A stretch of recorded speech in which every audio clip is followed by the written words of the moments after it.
Elke jaar op 22 januari worden de 20 mensen herdacht die in Dokkum fusilleerd binnen. Het is intussen 76 jaar geleden dat 20 onschuldigen werden vermoord door de Duitsers. En dat was het gevolg van geweld in de Tweede Wereldoorlog. Dat geweld willen we nooit weer. We koesteren de vrijheid waarin we leven. Die willen we graag houden. Maar we snappen ook dat dat niet vanzelf gaat. En daarom herinneren we ons elk jaar weer datgene wat het vorige geslacht voor ons heeft betekend. Dit jaar is de herdenking oors inrichten als oorjaren. De kranslezing en de taspraken binnen van tevoren opnaam. Yvonne en Rianne mochten hierbij wijzen. We hadden een opdracht en dan konden we zeggen dat de kranslezing dat de bijwoeders waren of net.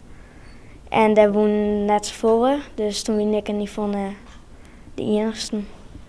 De leerlingen van het Dokkinga College had thuis bezig geweest met het onderwerp. We hebben dit jaar aan de tweede klas DCQ hebben we gevraagd om met het verhaal aan de slag te gaan.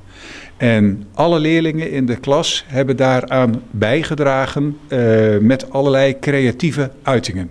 Die zien we ook in de presentatie die we ook in de film hebben opgenomen. En die betrokkenheid die blijven we dus ook in het coronajaar organiseren. We moesten alle verschillende opdrachten maken die mij herdenken te maken hier. En ik ga zelf een bos bloemen maken.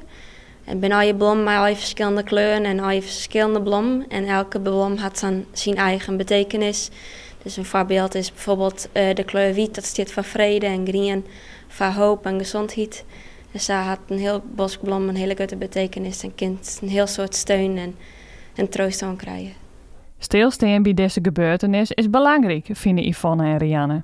Het is toch wel iets wat heftig is best, langlien. En het is wel belangrijk om dat te herdenken, omdat dan wel bij stilstaan dat we nou wel vrij zijn en nou net meer in die tier leven. Ja, om stil te staan bij de gebeurtenissen die er in die tijd ben geweest. Yvonne had daarom nog een boodschap. Nou, dat ik gewoon een heel soort steun aan de mensen, aan de nabestaanden die maar met de meisje niet.